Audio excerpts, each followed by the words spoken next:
कुछ स्वादिष्ट है बनाना तो playrecipes.com पे जरूर है आना। ये कहानी है एक गरीब मजदूर आदमी भुवन की, जो अपने पूरे परिवार को लेके काम की तलाश में शहर आया था। उसका पूरा परिवार मेहनत मजदूरी करके अपने दिन गुजारता था। वो हर रोज मेहनत करके कमाने वाले लोगों में से एक था। जब तक वो रास्तों पर उतरकर कुछ ना कुछ काम न करे, तब तक उसे खाना नहीं मिलता था। बड़ी मुश्किल से उन्हें खाना मिलता और उनके दिन कटते थे। दिन भर मेहनत मजदूरी करके वो फुटपाथ पर बनाई हुई झुग्गी में सो जाता था। ऐसे ही एक दिन जब वो काम पर निकल रहा था, तो उसे पूरी सड़क सुनसान दिखाई दी।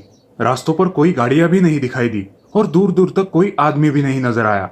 फिर भुवन थोड़ा आगे जाकर देखता है, तब पीछे से जोर से एक डंडा उसके ऊपर पड़ता है। वो घबराकर झट से पीछे देखता है, तो उसे दिखता है कि एक पुलिस वाला उसे डंडे मार रहा है। अरे साहब रुको साहब, साहब क्यों मार रहे हो साहब? ए पागल, कहाँ घूम रहा है? चल भाग यहाँ से। पता नहीं लॉकडाउन चल रहा है, पूरा देश बंद है। अगर दोबारा सड़क पर दिखा तो बहुत मार खाएगा। लेकिन साहब ये लॉकडाउन होता क्या है साहब, और ये सब कुछ बंद क्यों है? अरे पागल, कौन सी दुनिया में है तू? यहाँ कोरोना नाम की महामारी आई है, महामारी। अगर घर से बाहर निकलेगा तो इस बीमारी का शिकार होके मर जाएगा। चल भाग यहाँ से। पता नहीं कहाँ से आ जाते पागल। ये कह के उसने एक और डंडा उसके पीठ पर मारा। वो बेचारा घबराता हुआ दौड़ता हुआ अपने परिवार के पास चला गया। फिर उसके परिवार वालों ने पूछा तो उसने बताया कि कोई महामारी आई है, जिसकी वजह से देश बंद है और सड़कों पर भी नहीं जा सकते। तभी भुवन का बच्चा बोला, लेकिन बाबा, हम बाहर जाकर सड़कों पर कुछ नहीं बेचेंगे तो हमें खाना कैसे मिलेगा? सड़क पे कुछ बेचने के लिए लोग तो होने चाहिए ना बेटा। बाहर भीख देने के लिए भी कोई आदमी नहीं है। अगर ऐसा ही चलता रहा तो हम भूख से ही मर जाएंगे। फिर बेचारा भुवन सोच में पड़ जाता है कि अब क्या करे। 2 दिन गुजर जाते हैं। उसका परिवार भूख से परेशान हो जाता है। बच्चे भूख के मारे रो रहे होते हैं। भुवन को अपने परिवार की यह हालत देखी नहीं जाती, लेकिन वो गरीब कर भी क्या सकता है। उसके पास उतने पैसे भी नहीं है कि वो 2 दिन का अनाज घर में भर के रख सके। और बाहर निकला तो दूर दूर तक कोई दिखाई भी नहीं दे रहा जो उसे काम दे सके। उसके परिवार की ऐसी हालत उससे देखी नहीं जा रही थी, इसलिए पुलिस की मार पड़ने के बाद भी वो बाहर निकलता है। फिर भुवन को पता चलता है कि सरकार गरीबों के लिए राशन बांट रही है। फिर भुवन वहां चला जाता है। भुवन को वहां जाकर पता चलता है कि राशन सिर्फ उन्हें ही मिल रहा है जिनके पास राशन कार्ड है। बेचारा भुवन, जिसका रहने का ठिकाना नहीं, उसे राशन कार्ड और आधार कार्ड कहाँ से मिल पाएगा। फिर भुवन मायूस होकर वहां से निकल जाता है। फिर उसे पता चलता है कि किसी सरकारी स्कूल में गरीबों के लिए खाने का इंतजाम किया गया है। वो जैसे तैसे वहां पहुंचता है। वहां पहुंचकर उसे पता चलता है कि वहां बहुत बड़ी लाइन लगी है। लोग अपने हाथों में डिब्बे थैलियां लेकर बहुत देर से कड़ी धूप में खड़े हैं। भुवन भी उनके पीछे जाकर खड़ा हो जाता है। खाने की लाइन इतनी लंबी है कि उसका नंबर आते आते 5-6 घंटे उसे वहां लग जाते हैं। दोपहर के 3 बज जाते हैं। कड़ी धूप में नंगे पांव वो इस लाइन में खड़ा है, इस आस में कि आखिर कुछ खाना मिल जाए और अपने भूखे बच्चों का पेट भर सके। जब उसका नंबर आता है तो उसे पता चलता है कि लोगों की तादाद इतनी ज्यादा थी कि उसका नंबर आते आते खाना खत्म हो गया। बेचारे भुवन का दिल बैठ जाता है। वो मायूस होकर अपने परिवार के पास लौट जाता है। सड़क से जाते जाते फिर पुलिस उसे पकड़ लेती है और कहती है, ए पागल, तुझे एक बार बोले तो समझ नहीं आता? सड़क पर क्यों घूम रहा है? साहब आप एक काम करो, इससे अच्छा आप मुझे मार ही डालो साहब। मेरा परिवार 2-3 दिन से भूखा है साहब। मेरे बच्चे भूख से तड़प रहे हैं। हमारे पास खाना तो छोड़ो साहब, पीने के लिए पानी भी नहीं है साहब। ये महामारी हमें मारेगी कि नहीं पता नहीं साहब, पर ये भूख हमें जरूर मार डालेगी साहब। मैं अपने परिवार को मरते हुए नहीं देख सकता साहब। इससे अच्छा कि आप मुझे मार ही डालो साहब। ऐसा बोलकर भुवन जोर जोर से रोने लगता है। तब उस पुलिस वाले को उसकी दया आती है और वो उसे अपने पास का कुछ खाना और सामान देकर अपने परिवार के पास भेज देता है।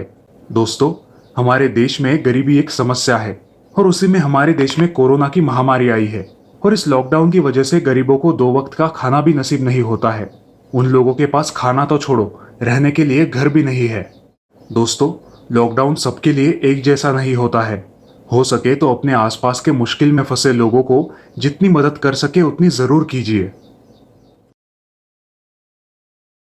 दुर्गापट्टनम समुद्र के किनारे बसा एक बहुत ही सुंदर गांव था, जहां चिन्नप्पा नारियल वाला अपने परिवार के साथ रहता था और कई सालों से नारियल पानी का ठेला चलाता था। नारियल पानी, मीठा मीठा नारियल पानी। एक नारियल पानी देना अप्पा। अयो, ये लो जी, मीठा नारियल पानी, चिन्नप्पा स्पेशल। चिन्नप्पा की मीठी वाणी की वजह से ज्यादातर पर्यटक उसी के ठेले पर नारियल पानी के लिए भीड़ करते। चिन्नप्पा अपनी कमाई से खुश था। कामिनी, ये 200 रुपए है, तुम्हारे पास रखना। बच्चों को नए कपड़े और स्कूल की किताबें लेके देना। अयो 200 रुपए जी, ये तो बहुत अच्छी कमाई है। मैं इन्हें बैंक में जमा करती हूँ। चिन्नप्पा खुद ज्यादा पढ़ा लिखा नहीं था, इसलिए अपने बेटे और बेटी को पढ़ा लिखा कर डॉक्टर और इंजीनियर बनाना चाहता था। दिन हंसी खुशी गुजर रहे थे और अब मानसून शुरू हुआ था। कामिनी, नारियल का स्टॉक खत्म होने को आया है, आज मैं थोड़े नारियल तोड़ के लाता हूँ। अयो मैं क्या बोलती, अब टूरिस्ट का सीजन बंद है तो क्यों आप पेड़ पर चढ़ती? अब पेड़ पर फिसलन होगी। अयो कामिनी, तुम कब से डरने लगा? एक नारियल वाले का बीबी पेड़ पर चढ़ने से कभी नहीं डरेगा। मैं ऐसे जाता और ऐसे आता। कामिनी के मना करने के बाद भी चिन्नप्पा नारियल तोड़ने के लिए बाग में दरांती लेकर पहुंच जाता है। वो देखता है कि काफी पेड़ों के ताने काई की वजह से फिसलाऊ बन चुके हैं। अयो, बहुत चिकचिक है, संभल के चढ़ना पड़ेगा। दरांती कमर के रस्सी में अटका के चिन्नप्पा धीरे धीरे पेड़ पर चढ़ने लगता है। जब चिन्नप्पा आधे से ज्यादा ऊंचाई पर पहुंच जाता है, जोर से हवा बहने लगती है और बारिश शुरू होती है। चिन्नप्पा के लिए आगे चढ़ना मुश्किल हो जाता है। अयो, लगता है आगे नहीं जा पाएगा, नीचे उतरता हूँ। ये सोच के चिन्नप्पा धीरे धीरे नीचे उतरने लगता है और पैर फिसल के ऊपर से नीचे गिर जाता है। गंभीर जख्मी चिन्नप्पा को गांव वाले अस्पताल ले जाते हैं। इस घटना में चिन्नप्पा की मृत्यु हो जाती है और कामिनी पर आसमान टूट पड़ता है। अब मुझे ही चिन्नप्पा का सपना पूरा करना है। मैं उसका सपना पूरा करूंगी। मैं स्वामी और माया को डॉक्टर या इंजीनियर बनाऊंगी। उस दिन के बाद कामिनी ने खुद नारियल के पानी के ठेले पर दिन भर नारियल बेचना शुरू किया, लेकिन बहुत बारिश की वजह से पर्यटकों की संख्या काफी कम हुई थी। इतने कम पैसों में मैं चिन्नप्पा का सपना कैसे पूरा करूं? कुछ सोचना होगा। एक दिन कामिनी की छोटी बहन इरावती उसे मिलने आती है और स्वामी और माया के लिए नारियल की मिठाई लाती है। अयो अक्का, क्या हाल बनाया है खुद का। चिन्नप्पा का सपना पूरा करना है तो मेहनत तो करनी पड़ेगी ना। अम्मा, मासी ने नारियल की मिठाई बनाई है, लेकिन तुम्हारे जैसा स्वाद नहीं है।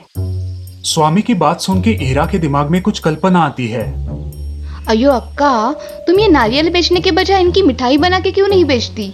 तुम्हारे हाथ में कितना स्वाद है। भूल गई क्या? पूरे गांव को तुम्ही से मिठाई बनवानी होती थी, पोंगल हो या दिवाली। ईरा सच कह रही है, मैंने तो ये बात सोची ही नहीं। कोशिश करने में क्या जाता है। अगले ही दिन कामिनी ने कुछ नारियल की मिठाई बनाई और अपने ठेले पर बेचने के लिए रखी। शुरू में किसी ने मिठाई में दिलचस्पी नहीं दिखाई और कामिनी थोड़ी निराश हो गई। अयो, कोई भी नारियल की मिठाई नहीं ले रहा, कुछ तो करना होगा। कामिनी ने बनाई नारियल की मिठाई वैसे ही वापस घर आई थी। माँ को चिंतित देख स्वामी उसके पास आया। अम्मा, क्या हुआ? आप चुप क्यों हैं? नहीं नहीं, मैं अच्छी हूँ। तुम खाना खा के सो जाना। कल स्कूल के डिब्बे में इडली सांभर देती हूँ। अम्मा, अब तुम टिफिन मत देना। कल से स्कूल में सरकार की तरफ से पोषक खिचड़ी मुफ्त मिलने वाली है। लेकिन ये योजना बंद हुई थी ना, क्योंकि कोई लेता ही नहीं था। हाँ अम्मा, लेकिन हमारे टीचर ने सबको थोड़ी थोड़ी खिचड़ी चखने दी। और फिर क्या? जो स्टूडेंट बिना टेस्ट किए नखरे कर रहे थे, सबको खिचड़ी अच्छी लगी। स्वामी की बात सुन के कामिनी के दिमाग में कल्पना चमकी। दूसरे ही दिन उसने नारियल के साथ साथ ग्राहकों को मिठाई का एक एक टुकड़ा मुफ्त में टेस्ट करने दिया। अब बारिश कम होने की वजह से पर्यटकों की संख्या भी बढ़ रही थी और जैसे चमत्कार हो गया। ओह वाह, ये तो बहुत टेस्टी है, 100 ग्राम दीजिए। बहुत बढ़िया, इतनी टेस्टी नारियल मिठाई मैंने आज तक नहीं खाई है। प्लीज मुझे पाव किलो दीजिए। बस, कामिनी की सिंपल सी आइडिया सक्सेसफुल हो गई और देखते ही देखते नारियल बर्फी से उसकी अच्छी कमाई होने लगी। धीरे धीरे उसने नारियल बेचना बंद कर दिया और 3-4 महिलाओं को मिठाई बनाने के काम पे जुटा दिया। देखते ही देखते कामिनी की नारियल मिठाई फेमस हो गई थी। एक दिन शहर के एक जाने माने हस्ती उसके ठेले पर आए। अरे वाह, बहुत बढ़िया स्वाद है आपकी नारियल की मिठाई का। क्या आप मेरे मिठाई के शॉप्स के लिए नारियल की मिठाई सप्लाई करोगी? दिन की 30-40 किलो मिठाई एक शॉप में लगती है। ऐसे मेरी 5 दुकानें हैं शहर में। मिठाई वाले की बात सुन के कामिनी खुशी से पागल हो जाती है। वो तुरंत मिठाई वाले को हाँ कह देती है। कामिनी अपने मेहनत के बलबूते पर जल्द ही बहुत बड़ी सफलता हासिल करती है। अब उसका छोटा घर सुंदर बंगले में बदल जाता है। तो देखा दोस्तों, अगर हम चाहे तो जिंदगी में कुछ भी नामुमकिन नहीं है। बस आपको पूरी ईमानदारी से अपने लक्ष्य की ओर सही दिशा में कोशिश करनी है, जैसे कामिनी ने की।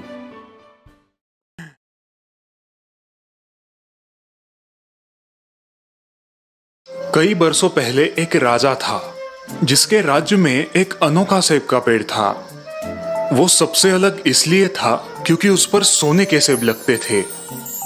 राजा का एक वफादार माली हर रोज उन सेबों को गिनता था और राजा को बताता था।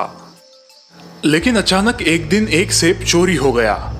माली से यह वार्ता सुनकर राजा क्रोधित हो गया। चोर को हम जरूर सजा देंगे। उस रात माली ने अपने बड़े बेटे को सेब की रखवाली करने के लिए रखा, लेकिन बीच रात में ही वो सो गया। दूसरे दिन सुबह फिर से एक सेब कम था। आज मैं अपने दूसरे बेटे को सुरक्षा के लिए रखूंगा। ठीक है। रात हो गई और माली का दूसरा लड़का भी सो गया। अगले दिन फिर से एक सेब कम था।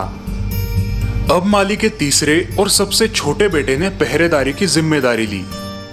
रात हो गई और माली का तीसरा बेटा अपने काम में लग गया। आओ सेब चोरो, अब आके दिखाओ।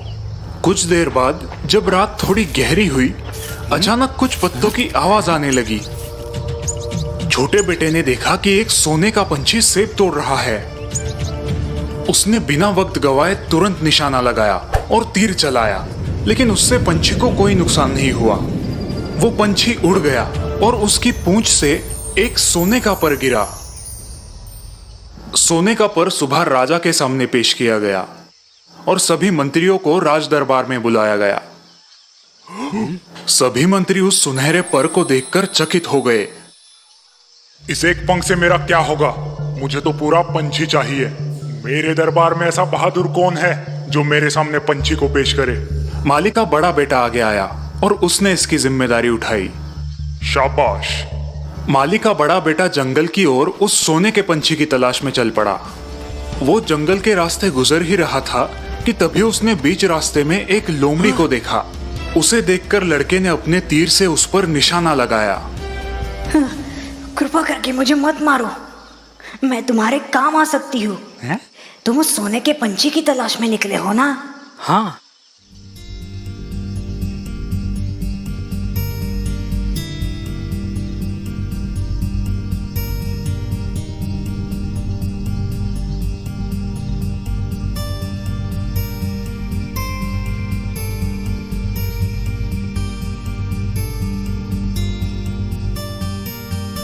माली का बेटा थोड़ी सोच में पड़ा। उसे लगा कि यह लोमड़ी की कोई चाल होगी, इसलिए उसने लोमड़ी पर तीर चलाया, लेकिन वो चूक गया और लोमड़ी वहां से भाग गई। माली का बेटा अपने रास्ते चल पड़ा। आगे जाकर उसे एक महल और झोपड़ी दिखाई दी जो बिल्कुल उस लोमड़ी ने कही वैसी ही थी। उसने देखा कि महल की तरफ लोग गा रहे थे, नाच रहे थे और बढ़िया खाना खा रहे थे। वही दूसरी तरफ गरीबी और उदासीनता नजर आ रही थी। ये देखकर उसने सोचा, अगर मैं इस झोपड़ी वाले घर की तरफ गया तो ये मेरी बहुत बड़ी बेवकूफ़ी होगी। इसलिए वो उस महल की तरफ गया जहां उसने खाया पिया और आराम किया। इस दरमियान वो उस सोने के पंछी और अपने राज्य के बारे में सब भूल गया था। इसी बीच बहुत समय बीत गया और बड़ा बेटा कभी वापस नहीं आया। इसलिए दूसरा बेटा कार्य के लिए चल पड़ा। उसका भी यही अंजाम हुआ। उसे लोमड़ी मिली। लोमड़ी ने उसे भी वही सलाह दी, लेकिन वो जब गांव पहुंचा तब उसे उसके भाई ने महल की तरफ बुलाया और वो भी अपने भाई की तरह पंछी और राज्य को भूल गया। समय बीतता गया। अब सबसे छोटा बेटा भी सोने के पंछी की तलाश में निकल पड़ा। मुझे जाने दो पिताजी। लेकिन माली अपने दो बेटों की तरह अब इस बेटे को भी नहीं खोना चाहता था। पिताजी, मैं वापस लौटूंगा, मेरा यकीन कीजिए, मुझे जाने दीजिए। ठीक है, लेकिन अपना ख्याल रखना। माली का छोटा बेटा जंगल की तरफ चल पड़ा। रास्ते में उसे वही लोमड़ी मिली जो उसके भाइयों को मिली थी।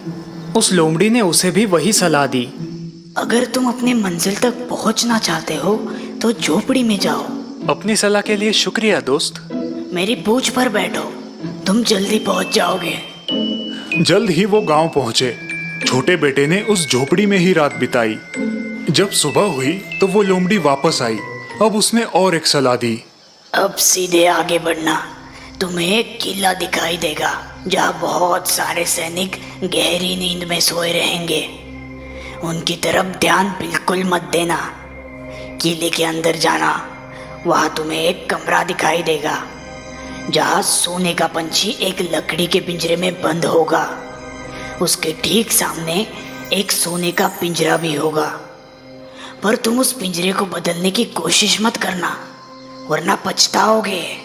लोमड़ी ने फिर एक बार अपनी पूंछ फैलाई और नौजवान लड़का उस पर सवार हो गया। दोनों किले के पास पहुंच गए। लड़का किले के अंदर गया, जहां उसे लोमड़ी ने कहा हुआ कमरा दिखाई दिया और वो सोने का पंछी भी। इस खूबसूरत पंछी को ऐसे लकड़ी के पिंजरे में रखना अच्छी बात नहीं है। जैसे ही लड़के ने पिंजरे को बदलने के लिए दरवाजा खोला, पंछी चीखने लगा और उसकी आवाज से सैनिकों की नींद खुल गई। उस लड़के को कैदी बनाया गया। दूसरे दिन सुबह उसे दरबार में पेश किया गया। वहां उसे मौत की सजा सुनाई गई।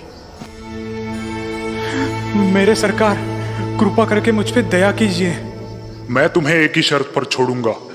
जाओ, मेरे लिए वो सोने का घोड़ा ले आओ जो तूफान जैसे तेज दौड़ता है। तभी मैं तुम्हारी सजा माफ करूंगा और वो सोने का पंछी भी दे दूंगा। उसने फिर से अपना सफर शुरू किया। तब रास्ते में उसे अपनी दोस्त लोमड़ी मिली। तुमने देखा ना क्या हुआ मेरी सलाह ना मानने का नतीजा। तुम एक अच्छे लड़के हो, इसलिए उस सोने के घोड़े को ढूंढने में मैं तुम्हारी मदद करूंगी। तुम सीधे जाना, फिर तुम्हें एक किला नजर आएगा जहाँ वो घोड़ा अपने टेंट में खड़ा होगा। उसकी देखरेख करने वाला गहरी नींद में सो रहा होगा। घोड़े को चुपचाप वहाँ से छुड़ा लेना, पर उस पर पुराने चमड़े का सैडल डालना मत भूलना, और उसके पास ही बड़ा सोने का सैडल बिल्कुल मत लेना। सब कुछ सही जा रहा था। घोड़े को देखकर लड़का बोला, मैं इसको सोने का सैडल दूंगा, इसका हक बनता है। जैसे ही लड़के ने सोने के सैडल को हाथ लगाया, उसकी देखरेख करने वाला जाग गया। रक्षक दौड़ के आए और उसे गिरफ्तार कर लिया। अगले दिन फिर उसे मौत की सजा सुनाई गई और उसने फिर दया की भीख मांगी। तुम खूबसूरत राजकुमारी को मेरे सामने ले आए तो मैं तुम्हारी जान बख्श दूंगा। फिर तुम वो पंछी और घोड़ा अपने पास रख सकते हो। लड़का फिर अपनी राह चल पड़ा और उसे फिर लोमड़ी मिली। अगर तुमने मेरी बात मानी होती तो तुम्हारे पास पंछी के साथ साथ घोड़ा भी होता। मैं तुम्हारी फिर से मदद करूंगी। यहाँ से आगे जाकर तुम किले में पहुंच जाओगे। वहाँ तुम्हें राजकुमारी मिलेगी, उसके हाथ को थाम लेना। मध्य रात्रि को राजकुमारी नहाने जाती है, तब वो तुम्हें रास्ता बताएगी, पर ध्यान रहे तुम उसे माँ बाप के पास विदाई देने मत जाने देना। लोमड़ी और लड़का किले के पास पहुंच गए। लोमड़ी ने जैसे कहा था, लड़के ने ठीक वैसे ही किया। मध्य रात्रि को वो राजकुमारी के साथ निकला, लेकिन निकलते निकलते राजकुमारी ने रोते हुए कहा कि उसे अपने पिताजी से मिलना है। आखिर लड़के ने उसकी बात मान ली, लेकिन जैसे ही वो अपने पिताजी से मिलने आई, लड़के को फिर से कैदी बना लिया गया। तुम मेरी बेटी को तब तक नहीं ले जा सकते जब तक तुम सामने वाले पहाड़ को 8 दिन में तोड़कर नहीं हटा दे। वो पहाड़ इतना विशाल था कि लड़का अकेले वो काम नहीं कर सकता था। 7 दिन होने के बाद भी वो पहाड़ का कुछ ही हिस्सा तोड़ पाया। निराश होकर वो वहां पर बैठा ही था कि तभी अचानक उसकी दोस्त लोमड़ी वहां पर आ गई। तुम सो जाओ, मैं ये तुम्हारा काम कर देती हूँ। और सुबह होते ही पहाड़ गायब था। राजा ने खुशी खुशी उसे अपनी बेटी सौंप दी। नौजवान और राजकुमारी वहां से चल पड़े। रास्ते में उनकी मुलाकात फिर से उसी लोमड़ी से हुई। अब तुम तीनों को ले जा सकते हो, राजकुमारी, घोड़ा और पंछी भी। सच? पर कैसे? ध्यान से सुनो। तुम राजा के पास जाओ और उसे राजकुमारी दे दो, वो बहुत खुश होगा। फिर तुम घोड़े पर सवार होना और उनसे विदा लेना। राजकुमारी से आखिर में हाथ मिलाना। और तभी झट से उस घोड़े पर बैठना और जितना तेज हो सके वहां से निकलना। उसके बाद दूसरे किले में जाना जहां पंछी है। मैं राजकुमारी के साथ बाहर रुकूंगी। तुम घोड़े को दयालु राजा को दिखाना, फिर वो पंछी को बाहर ले आएगा। उससे पंछी देखने के लिए मांगना। जैसे ही तुम्हारे हाथ में पंछी आएगा तुम वहां से निकल जाना। जैसे लोमड़ी ने कहा सब कुछ वैसे ही हुआ। तुम्हारा शुक्रिया मेरी प्यारी दोस्त। तुम्हारे बिना मैं कुछ नहीं कर पाता। बोलो, मैं तुम्हारे लिए क्या कर सकता हूँ? ऐसी बात है तो मुझे खत्म कर दो। क्या? मैं ऐसा नहीं कर सकता। तुम मेरी दोस्त हो। ठीक है, जैसी तुम्हारी मर्जी। लेकिन मैं तुम्हें एक सलाह देती हूँ। 2 बातों को हमेशा याद रखना। वापस लौटते वक्त किसी की भी मदद मत करना और फिरौती मत देना। और याद रहे, नदी के किनारे बिल्कुल मत बैठना। वो राजकुमारी के साथ सवारी करते हुए उस गांव में पहुंचा जहां उसके दोनों भाई थे। वहां 2 आदमियों को फांसी हो रही थी। उसने देखा कि वो 2 आदमी उसके भाई थे जो अब चोर बन चुके थे। रुको, मेरे सारे पैसे ले लो पर मेरे भाइयों को छोड़ दो। अपने भाइयों को छुड़ाने के बाद वो सभी जंगल से जा रहे थे। तभी दोनों भाइयों ने नदी के किनारे बैठकर कुछ खाने की सोची। इसी दौरान छोटा भाई लोमड़ी की सलाह भूल गया और इससे पहले वो कुछ सोचता उसके दोनों भाइयों ने उसे नदी में ढकेल दिया। फिर राजकुमारी, घोड़ा और उस सोने के पंछी के साथ वो अपने राज्य के राजा के पास पहुंच गए। महाराज की जय हो। महाराज, हम सोने के पंछी को ले आए हैं। हमने हमारी मेहनत से उसे जीता है। फिर शाही जश्न की तैयारी की गई, लेकिन इस बार घोड़े ने कुछ नहीं खाया, पंछी ने गाना नहीं गाया और राजकुमारी तो रोते ही जा रही थी। छोटा बेटा नदी में गिर गया था, लेकिन किस्मत से नदी सूखी थी। लेकिन नदी का किनारा इतना सीधा था कि वो ऊपर नहीं चढ़ पा रहा था। तभी उसकी दोस्त लोमड़ी फिर से वहां पर आ गई। अगर तुमने मेरी बात याद रखी होती तो आज ये हालत नहीं होती। फिर भी तुम मेरे दोस्त हो, मैं तुम्हें यहाँ नहीं छोड़ सकती, इसलिए मेरी पूंछ जल्दी से कस के पकड़ो। तुम्हारे भाइयों ने तुम्हारे लिए पहरेदार रखे हैं, वो तुम्हें देखते ही मार देंगे। फिर लड़के ने एक गरीब आदमी का वेश धारण किया और राजा के दरबार में पहुंच गया। जैसे ही घोड़े ने उसको देखा, उसने खाना शुरू किया, पंछी ने गाना शुरू किया और राजकुमारी तो बहुत खुश हो गई। फिर वो राजा के पास गया और राजा को पूरी हकीकत बता दी। उसके दोनों भाइयों को सजा सुनाई गई। छोटे बेटे को राजकुमारी वापस मिल गई। जब राजा का देहांत हुआ तब माली के छोटे बेटे को राज्य का राजा बनाया गया। कुछ दिन गुजरने के बाद वे दोनों फिर से जंगल की तरफ गए। वहां लड़के को उसकी पुरानी दोस्त लोमड़ी मिली। उसने फिर उसे गुजारिश की कि वो उसे खत्म कर दे। मेरे प्यारे दोस्त, मुझ पर कृपा करो और मुझे खत्म करो, मुझे मुक्ति दिला दो। छोटे बेटे ने दुखी मन से हाँ कर दी।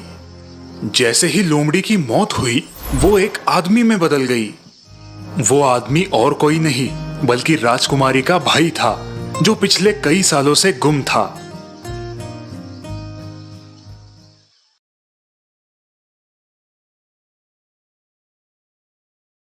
मुन्ना, किरण, श्रेयस और तुषार बचपन के जिगरी दोस्त थे।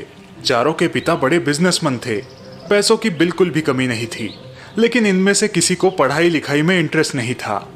खाना, सोना, इधर उधर भटकना, इसी में सारा दिन बिताया करते थे। आज की मूवी तो सुपर कूल थी यार। क्या स्टंट किए हैं ऋतिक ने, वाओ। हाँ, मैं भी सोच रहा हूँ पापा को पटा के एक फिल्म प्रोड्यूस कर दूं। पहले एक्टिंग तो सीख ले बेटा, फिर हीरो बनना। एक्टिंग की क्या जरूरत है, डांस तो ऋतिक से भी अच्छा करता हूँ ना। अरे वो सब छोड़ो, कल के एग्जाम का क्या करना है? मैंने तो पिछले 10 दिन से किताब भी नहीं खोली। ओह शिट यार, कल के एग्जाम का तो मैं भूल ही गया। अचानक चारों को कल के प्रीलिम एग्जाम के बारे में याद आता है और चारों टेंस्ड हो जाते हैं। ओह गॉड, टीचर ने मेरे पापा से कंप्लेंट की तो मेरी फिल्म घर पे ही बन जाएगी। हाँ यार, मेरे पापा तो मेरा पॉकेट मनी, बाइक सब बंद कर देंगे। चिल डूड, क्यों इतना पैनिक हो रहा है? ये किरण है, तब तक तुम्हें डरने की कोई जरूरत नहीं। वो सभी परीक्षा के लिए बिल्कुल तैयार नहीं थे, इसीलिए वो परीक्षा से बचने के नए तरीके ढूंढने लगे। यस, एक आइडिया है, चलो मेरे साथ फटाफट। चारों दोस्त एक मैदान में आ जाते हैं जहाँ काफी कीचड़ है। अब हमें यहाँ क्यों लाए हो किरण?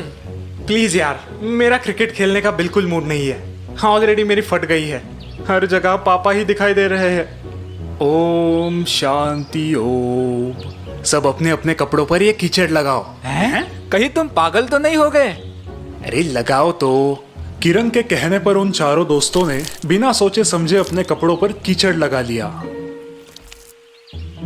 इस प्रकार गंदे हालत और पसीने से लथपथ चारों दोस्त अपने टीचर के घर पहुंच जाते हैं। अरे ये क्या हालत बन गई है तुम्हारी बच्चों, सब ठीक तो है? सर, हम सब मेरे गांव मेरी बीमार दादी को देखने गए थे और वहां से लौटते समय हमारी कार कीचड़ में फंस गई, टायर भी फट गया और गाड़ी को धक्का लगाते लगाते हम अभी शहर पहुंचे हैं। हो, ये तो बहुत बुरा हुआ। लेकिन तुम घर जाने की बजाय यहाँ क्यों आए हो फिर? सर, हम सबकी कल की टेस्ट की तैयारी पूरी नहीं हुई है। कोई बात नहीं, तुम सब 3 दिन बाद टेस्ट देना, ठीक है? यस सर, हम सब पूरी तैयारी करके एग्जाम देंगे। Thank you sir. 3 दिन बाद सब बच्चे पढ़ाई करके एग्जाम के लिए क्लास में पहुंचते हैं। सर, हम एग्जाम के लिए रेडी है। वेरी गुड, लेकिन तुम सबको अलग अलग क्लासरूम में बैठना होगा। टीचर हर एक बच्चे को अलग अलग क्लासरूम में बिठा देते हैं। सब बच्चे आश्चर्यचकित हो जाते हैं, लेकिन पेपर सॉल्व करने लगते हैं। पेपर में सिर्फ 2 सवाल है। पहला, योर फुल नेम, और दूसरा सवाल है, कार का कौन सा टायर फट गया था? ए, आगे का राइट, आगे का लेफ्ट, अब क्या लिखे? पीछे का राइट, पीछे का लेफ्ट। हम तो फंस गए। दूसरा सवाल देख के सभी बच्चों को अपनी गलती का एहसास होता है। कैसा था पेपर बच्चों? सर, हमें माफ कीजिए। हाँ सर, फिर कभी हम झूठ का सहारा नहीं लेंगे। ठीक है, अपनी गलती की जिम्मेदारी लोगे तो जिंदगी में बहुत आगे बढ़ोगे, नहीं तो जिंदगी तुम्हें सबक सिखा देगी।